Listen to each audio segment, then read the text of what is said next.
Hey, we're back. Oh my God, we're back. Yes, we are. And once again, priding ourselves on shitty audio quality and production value. I'm recording this in a car. I'm not sure where you are, but I'm in the top secret radio mofo bunker. okay, your parents' house then. Which, yeah, well, thanks. Now you've outed it. I know, but no one's gonna find your parents' house. You'd be surprised. The Mormons found us, and Jehovah's Witnesses seem to like us. I know, but they kind of find everybody, don't they? No matter how many times my dad will answer the door in his underwear. God, you think that would do it, wouldn't you? Yeah, but I'm looking for a new radio mofo bunker. You know, should anyone listening to this have a place to rent in La Crosse, I need to get the hell out of here, like, in a couple of days. Or just a couch. You know what? How awesome would that be if somebody actually volunteered their couch and we just podcast me couch surfing for a while from random people's houses? God, that's such a 90s thing. That sounds awesome. You know, I would think that there'd be somebody that would volunteer their couch. Maybe some old coworkers of ours. Now that their kids are all grown up and out of the house. I mean, I've slept in worse places. I mean, hell, I've slept in jail, so... Yeah. Hey, if you want to volunteer your couch, give me a call, 507-703-6934. That's the Radio Mofo hotline. And to kind of segue into what we're talking today, you found us a new contributor that has some pretty interesting takes. We're still negotiating. I don't care. She's in whether she wants to be or not now. Yeah, she's got probably one of the craziest X stories I've ever heard. This guy has got multiple baby mamas, and they kind of found each other, and through the miracle of modern science and technology, they were all able to link up and basically just put together this pool of incriminating data and other stuff. And so I don't know if this guy is an idiot or he's just a complete sociopath and has no regard whatsoever for other human beings, especially the female kind. But just wow, the douchebaggery on this is just off the level. It's off the charts. It's insane. But anyways, like I said, we're negotiating. It won't be a quick conversation with her. This might turn into we may actually get a real podcast going here with a whole season of stuff. Well, we've just updated to a premium account now, meaning we have as much space as we want.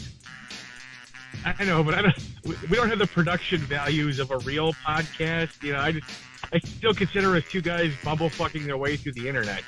Well, yeah, and that's what we did on air, too, though. That might be a good t-shirt, bumblefucking our way through the internet. You know, I think that works, and I'm working on some shirts because I really think we need to do a beaver hunt bolorama as well. Man, you're hung up in bowling, aren't you? Well, I've been roped into it by my dad while I'm here, and I don't know. He was actually trying to get me lessons. Now, the problem is I bowl left-handed, which screws up any person that wants to try to give me any kind of a lesson, because I do everything completely the opposite of the way that they do it, and it doesn't look right. But, that's kind of the story of my life anyway. I change now. Have you ever had, a weird ex show up out of nowhere? Or show up at your house?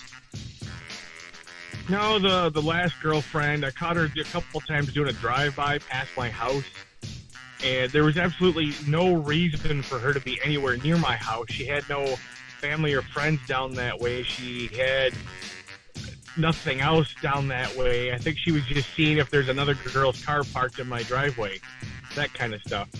And there wasn't. And at what point did you file for a restraining order? Oh, I did. She was not dangerous. It was just sad, but everybody. everybody's got that paranoia thing where somebody breaks up with you and you just assume there's somebody else that they're fucking.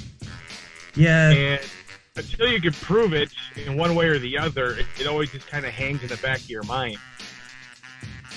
You know, Yeah. I remember my high school girlfriend broke up with me on Valentine's Day, and then I found out the next day she was dating this uber douchebag who she was tutoring. And I was so pissed. I'm like, I'd rather you go out with one of my buddies than this guy because he's a fucking douchebag. And it makes me, I mean, this is my vanity talking in high school. You left me for this piece of shit, you know? So wait, you got left more or less for a dumb guy. More or less, but, you know, some guys are smooth talkers, and I have to admit, I was that guy that was dumb. You know, she took my virginity, and once I started laying pipe, I changed. I got stupid. I totally own that. And she didn't want to put up with me, you know, and that's fine. But I don't think she went to somebody better. But on the other hand, you always get guys that know how to sweet talk somebody, especially when they're vulnerable, and it's panties off time. See, like, I'm the guy that doesn't know that a girl is interested until she's, like, sitting on my face. Oh, yeah. Friend of the show, Andy T, you know, in our college days, he was always pointing at him like, dude, that chick is totally into him. Like, what the what? And like, really? He's like, yeah, you totally missed the boat on that one. I'm like, you know, a little help ahead of time would have worked, you know, but... Those are the ones that you kick your ass about when you're, like, alone and masturbating and... Wait, what? Well, you know, when you're young, you always want to upgrade. You always want, you know, the hottest car, the hottest girl, and you don't think that you want somebody who's just a touch on the plain side. But then as you get older and you kind of, like, you know, learn about women more, it's like the slightly plain ones are the fucking fun freaks. And probably not the ones, you know, that are likely to kill you in your sleep. Like some of the... No. They are the ones you can take home to grandma because they're nice and sweet. But then once you get home, you know, they do shit that only dad read about it as Playboy, you know? Or, you know, they want to do it in grandma's bed, too. Yeah, there's that, yeah. I don't know. I've had, well, I'll just call her out because I like doing this. Brittany. We all remember that, I'm just going to call her a groupie. Unfortunately, the groupiness lasted for like almost 5 years, but when I broke up with her at one point when I was working downtown, we got back together. I'm still stupid for that one, but she showed up drunk sitting on my porch. Well, I showed up home and she was drunk sitting up on her porch, and she must have walked like 2 miles to my house from the bar a couple of times, and I had to actually call her friends and say, can you come and get her, because I'm not driving her home and I really don't want the cops here because we're arguing out in front of my house. And oh god, that was good. You know what though, one of your exes contacted me multiple times. Which one? Buckets of Piss Girl.